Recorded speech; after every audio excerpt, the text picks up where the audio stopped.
नमस्कार। तो आज हम बात कर रहे हैं अमेरिका के एक बड़े कह सकते हैं एक बड़े कदम की।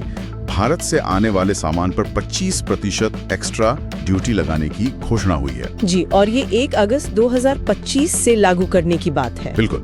और इसका असर जो है वो खास तौर पर टेक्सटाइल, स्टील और फार्मास्यूटिकल जैसे हमारे अहम सेक्टर्स में पड़ेगा। हाँ। तो आज की इस चर्चा में हम यही समझने की कोशिश करेंगे कि भाई ये सब हुआ क्यों और अब आगे क्या हो सकता है। हाँ, और देखिए इसका सीधा कनेक्शन जुड़ता है पूर्व अमेरिकी राष्ट्रपति डोनाल्ड ट्रंप के बयानों से। वो लगातार ये कहते रहे हैं कि भारत अमेरिकी व्यापार हितों को नुकसान पहुंचा रहा है, अनुचित फायदा उठा रहा है, ऐसा उनका आरोप है। अच्छा। उनकी मांग भी साफ है, भारत अपनी व्यापार नीतियों में ज्यादा पारदर्शिता लाए। अब ये पारदर्शिता क्या है, ये थोड़ा खुला सवाल है। हाँ, मतलब क्लैरिटी नहीं है उस पर। शायद मतलब है कि वो भारत की सब्सिडी या जो बाजार तक पहुंच के नियम है उनसे खुश नहीं है, वरना वो कह रहे हैं कि कड़े कदम जारी रहेंगे। तो ये सिर्फ टैक्स बढ़ाने की बात नहीं बल्कि एक तरह से पॉलिसी बदलने का दबाव भी है। बिल्कुल। और देखिए इस अनाउंसमेंट का असर तो फौरन दिखने लगा। रुपया डॉलर के मुकाबले 1.3% गिर गया, 85 रुपए 40 पर पहुंच गया। जी। और शेयर बाजार, बॉम्बे स्टॉक एक्सचेंज का सेंसेक्स वो भी काफी नीचे, करीब 650 पॉइंट्स। हाँ, और ये गिरावट खासकर उन कंपनियों में दिखे जो एक्सपोर्ट या मैन्युफैक्चरिंग से जुड़ी है।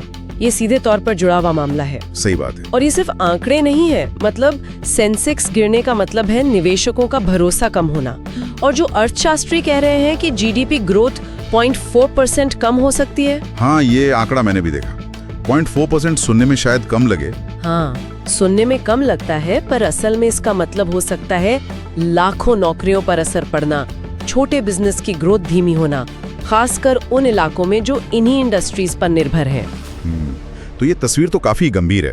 अच्छा, अगर हम थोड़ा और अंदर जाएं, मतलब स्पेसिफिक सेक्टर्स की बात करें, हमारे पास कुछ आंकड़े भी हैं शायद। जी हाँ, जो स्रोत हैं उनकी तालिका देखें तो टेक्सटाइल सेक्टर, ये भारत के कुल एक्सपोर्ट का लगभग 18% है। 18%?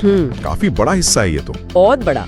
तो सोचिए, कपड़े, चादरें, धागे, ये सब अमेरिका में एकदम से महंगे हो जाएंगे तो क्या होगा?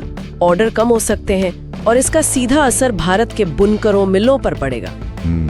और दवाइयों का सेक्टर? दवाइयाँ यानी फार्मा, वो भी करीब 12% हिस्सा है एक्सपोर्ट में। भारत तो दुनिया में जेनेरिक दवाओं का एक बहुत बड़ा सप्लायर है, खासकर अमेरिका को। हाँ बिल्कुल। तो ये शुल्क लगने से वहाँ जेनेरिक दवाएं महंगी हो सकती हैं, मतलब असर वहाँ के आम लोगों पर भी पड़ेगा। और स्टील, उसका भी जिक्र था। जी, स्टील की हिस्सेदारी लगभग 9% है। अब स्टील महंगा होगा तो मतलब कंस्ट्रक्शन महंगा होगा, इंफ्रास्ट्रक्चर प्रोजेक्ट्स पे लागत बढ़ेगी, इसका असर पूरी अर्थव्यवस्था पर फैलता है। सही कहा, मतलब ये असर सिर्फ एक्सपोर्टर तक नहीं रहेगा, पूरी चेन इम्पैक्ट होगी। अच्छा, भारत की तरफ से क्या रिएक्शन आया इस पर? देखिए, भारत सरकार का जो रुख है वो सदा हुआ लग रहा है। वाणिज्य मंत्री पीयूष गोयल जी ने कहा है कि हम बातचीत के लिए तैयार हैं। दरवाजे खुले रखे हैं, लेकिन साथ ही ये भी साफ कर दिया कि भाई जो हमारे किसान हैं, छोटे कारोबारी हैं, उनके हितों से समझौता नहीं किया जाएगा। तो एक तरह का बैलेंस बनाने की कोशिश है।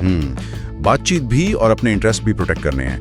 विपक्ष से भी कुछ आवाज आई है, शायद शशि थरूर जी का कोई बयान था। हाँ, कांग्रेस नेता शशि थरूर का नजरिया थोड़ा अलग है। उन्होंने कहा कि अगर अमेरिका बहुत ज्यादा शर्तें थोपता है तो भारत को पीछे हटने, मतलब वॉक अवे करने के लिए भी तैयार रहना चाहिए। अच्छा, मतलब बातचीत छोड़ने की बात? जी, उनका तर्क ये है कि भारत के पास दूसरे ट्रेडिंग पार्टनर्स भी हैं, दूसरे विकल्प हैं, हमें किसी एक देश के दबाव में नहीं आना चाहिए। तो ये दिखाता है कि देश के अंदर भी स्ट्रैटेजी को लेकर अलग अलग सोच है। ये काफी दिलचस्प है। एक तरफ बातचीत की तैयारी, दूसरी तरफ जरूरत पड़ने पर कड़ा रुख अपनाने की बात। क्या पर्दे के पीछे भी कुछ चल रहा है? बिल्कुल। ट्रंप ने खुद भी माना है कि पर्दे के पीछे बातचीत चल रही है, लेकिन वो साफ कह रहे हैं कि वो भारत की मौजूदा नीतियों से संतुष्ट नहीं है, खासकर जो ट्रेड बैलेंस है और मार्केट एक्सेस के मुद्दे हैं। तो ये मामला अब सिर्फ आर्थिक नहीं रह गया है, ये एक तरह का डिप्लोमेटिक प्रेशर भी है, कूटनीतिक दबाव। हाँ, ये एंगल भी महत्वपूर्ण है। जी, स्रोत भी यही कह रहे हैं कि ये भारत के लिए डबल चुनौती है, इकोनॉमिक भी और डिप्लोमेटिक भी। हो सकता है अमेरिका इन टैरिफ्स का इस्तेमाल करके भारत से दूसरे स्ट्रेटेजिक मुद्दों पर भी कुछ मोलभाव करना चाह रहा हो। तो अगर हम पूरी बात को संक्षेप में देखें, अमेरिका ने 25% टैरिफ लगाया। असर रुपए, शेयर बाजार, जीडीपी पर दिखने लगा है। हाँ। टेक्सटाइल, फार्मा, स्टील जैसे सेक्टर सीधे निशाने पर हैं। भारत कह रहा है बातचीत करेंगे, पर अपने हितों को ध्यान में रखकर, और दूसरे विकल्पों पर भी नजर है। बिल्कुल सही कहा। और आगे क्या होगा ये सब निर्भर करेगा कि बातचीत कितनी कामयाब होती है। हाँ। अगर कोई बीच का रास्ता नहीं निकलता है तो स्रोत साफ कह रहे हैं कि इसका गहरा असर पड़ेगा। किस तरह का असर? भारत के एक्सपोर्ट पर, नौकरियों पर, और यहाँ तक कि फॉरेन डायरेक्ट इन्वेस्टमेंट मतलब FDI पर भी हाँ। कंपनियां शायद भारत में निवेश करने से हिचकें। एक नतीजा ये भी हो सकता है कि भारत और तेजी से अपने व्यापार को अमेरिका से हटाकर दूसरे बाजारों की तरफ ले जाए, जैसे चीन, यूरोप, UAE। लेकिन उन बाजारों में भी अपनी चुनौतियां होंगी। बिल्कुल, वहाँ भी कंपटीशन है। हाँ। अलग तरह की चुनौतियां हैं। तो ये सब देखते हुए एक सवाल आखिर में शायद हमारे सुनने वालों के लिए भी है सोचने को। जी कि इन बाहरी दबावों और जो ये ग्लोबल माहौल बदल रहा है उसे देखते हुए क्या भारत के लिए ये एक मौका है कि वो सिर्फ अमेरिका के एक्शन पर रिएक्ट करने के बजाय अपनी एक ज्यादा स्वतंत्र, एक long term global trade strategy बनाए?